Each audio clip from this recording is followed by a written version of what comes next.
Pernah nggak sih lu ketemu orang yang kayaknya nggak pernah panik? Lagi di tengah kekacauan, dia bisa tetap santai, fokus, bahkan kadang senyum tipis. Lu mungkin mikir, ini orang kok bisa gitu ya? Nggak punya emosi atau emang udah beda levelnya? Faktanya, ketenangan itu bukanlah bawaan lahir atau hadiah dari langit. Ketenangan itu adalah sebuah keterampilan. Sebuah hasil dari kebiasaan yang terus-menerus dilatih. Orang-orang yang selalu tenang ini bukan manusia super, tapi mereka tahu gimana caranya berdiri tegak waktu dunia di sekeliling mereka lagi jungkir balik. Artikel ini bakal ngebahas 8 kebiasaan penting yang bikin mental mereka tetap stabil, bahkan di situasi paling penuh tekanan sekalipun. Yang bisa banget lu latih juga biar jadi pribadi yang lebih tenang, reflektif, dan tangguh. Ini bukan cuma teori motivasi kosong, tapi latihan nyata yang bisa bantu lu ngendaliin emosi, ngurangin reaksi impulsif, ningkatin kesadaran diri, serta ngejaga energi dan fokus. Karena dunia luar nggak akan pernah sepenuhnya tenang. Tapi kalau dunia dalam lu kuat, lu bisa hadapi apapun yang datang. 1. Memahami dan mengatur reaksi tubuh. Terhadap stres, kebiasaan pertama adalah kemampuan buat memahami dan ngatur reaksi tubuh terhadap stres. Tubuh kita ini punya sistem alarm otomatis yang biasa kita sebut response fight or flight. Alarm ini aktif waktu kita ngerasa ada ancaman. Entah itu ancaman fisik atau mental.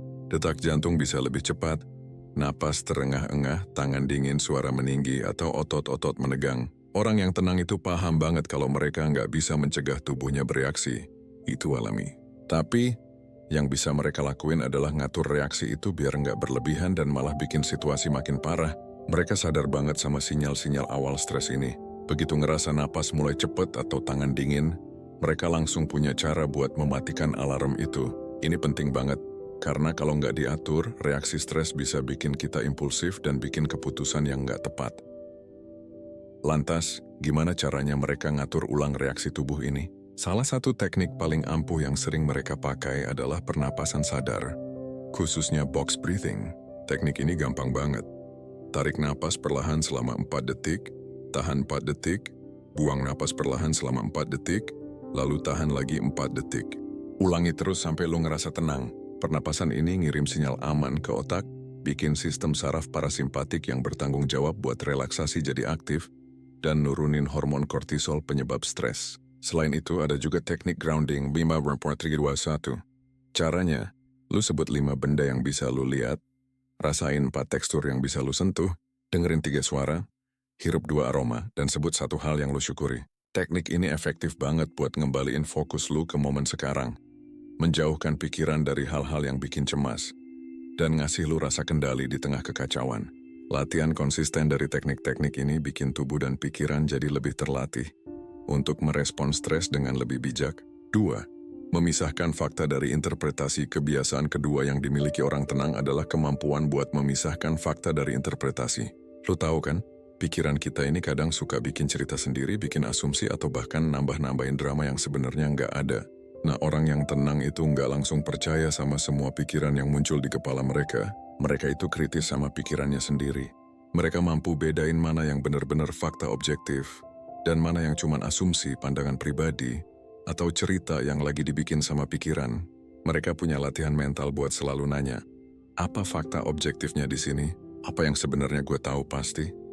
Dan apa yang cuma spekulasi atau interpretasi gue? Dengan cara ini mereka nggak gampang kejebak dalam lingkaran kekhawatiran atau emosi negatif yang sumbernya cuma dari pikiran mereka sendiri yang belum tentu benar. Ini adalah skill krusial buat ngejaga kejernihan mental. 3. Memberi jeda. Sebelum bereaksi, orang yang tenang itu nggak langsung bereaksi secara otomatis atau impulsif. Ini kebiasaan penting ketiga. Mereka menciptakan apa yang disebut respon gap, yaitu jeda singkat antara stimulus, kejadian yang memicu, dan respons mereka. Jadi pas ada hal yang bikin emosi atau tekanan muncul, mereka nggak buru-buru ngomong, bertindak, atau ngambil keputusan. Mereka ngambil napas sebentar, diam sejenak, dan di dalam jeda itu mereka secara sadar memilih respons yang paling efektif dan sesuai sama tujuan jangka panjang mereka. Mereka tahu kalau reaksi yang buru-buru itu seringkali berujung pada penyesalan. Di jeda ini juga, mereka sering ngasih nama pada emosi yang mereka rasain. Misalnya, oh ini rasa cemas atau ini rasa frustrasi.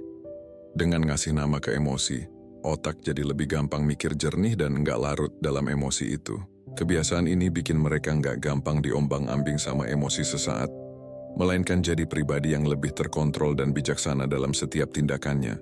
4. Fokus pada hal yang bisa dikontrol. Kebiasaan keempat dari orang yang selalu tenang adalah fokus pada hal-hal yang bisa mereka kendalikan dan nggak buang-buang energi buat mengkhawatirin hal di luar kendali mereka. Banyak dari kita sering terjebak dalam lingkaran kekhawatiran tentang masa lalu yang nggak bisa diubah, atau masa depan yang belum pasti. Orang tenang tahu itu buang-buang waktu dan energi. Mereka sadar bahwa ada banyak hal di dunia ini yang memang di luar jangkauan mereka, dan itu nggak perlu bikin mereka cemas. Sebaliknya, mereka mengarahkan semua perhatian dan energi mereka ke hal-hal yang produktif, konkret, dan bisa mereka tindak lanjuti. Misalnya, daripada panik mikirin ekonomi global yang lagi nggak stabil, mereka fokus ke gimana caranya ningkatin kualitas kerja mereka sendiri, atau ngatur keuangan pribadi yang ada di tangan mereka. Mereka nggak cuma mengkhawatirin situasinya, tapi lebih ke gimana respons mereka terhadap situasi itu, dan apa yang bisa mereka lakuin. Ini bikin mereka tetap tenang, karena merasa punya kontrol atas hidupnya, meskipun di tengah ketidakpastian. 5. Refleksi diri. Secara rutin orang yang tenang juga punya kebiasaan kelima, yaitu rutin melakukan refleksi diri. Ini bukan berarti mereka suka melamun atau menyalahkan diri sendiri. Justru, refleksi diri buat mereka adalah alat penting buat lebih memahami diri sendiri, belajar dari pengalaman, dan identifikasi pola-pola perilaku yang mungkin kurang efektif. Mereka meluangkan waktu buat duduk diam, merenung dan bertanya pada diri sendiri, apa yang gue rasain hari ini? Apa peran gue dalam kejadian tadi? Apa yang bisa gue pelajari dari situasi ini biar nanti nggak terulang lagi atau bisa gue hadapi lebih baik? Melalui refleksi ini, mereka bisa ngelihat masalah dari perspektif yang lebih luas, ngidentifikasi pemicu stres, dan ngebangun strategi buat ngatasinnya. Ini adalah fondasi buat pertumbuhan pribadi dan ningkatin kesadaran diri. Semakin sering lu reflektif, semakin lu kenal sama emosi lu sendiri. Dan itu bikin lu jadi lebih bijak, bukan malah lebih lemah. 6. Membangun rutinitas yang stabil. Kebiasaan keenam yang bikin orang tenang adalah punya rutinitas harian yang stabil. Mungkin kedengarannya membosankan, tapi rutinitas ini justru menciptakan rasa aman dan kendali di tengah dunia yang seringkali nggak terduga dan penuh perubahan. Rutinitas ini nggak melulu hal-hal besar, tapi bisa juga hal-hal kecil yang dilakukan secara konsisten setiap hari. Misalnya, bangun pagi di jam yang sama, minum segelas air putih, meditasi singkat, atau melakukan peregangan ringan sebelum mulai beraktivitas. Rutinitas ini bertindak sebagai jangkar yang ngasih pegangan buat mereka. Di saat banyak hal di luar kendali dan bikin pusing, ada beberapa hal yang tetap konsisten dan bisa mereka atur. Rutinitas membantu menjaga kewarasan mental dan emosional, bikin mereka lebih siap menghadapi tantangan hari itu, dan ngasih struktur yang menenangkan di tengah kesibukan. Ini adalah cara sederhana tapi powerful buat menjaga keseimbangan dan ketenangan batin. 7. Menerima ketidaknyamanan. 8.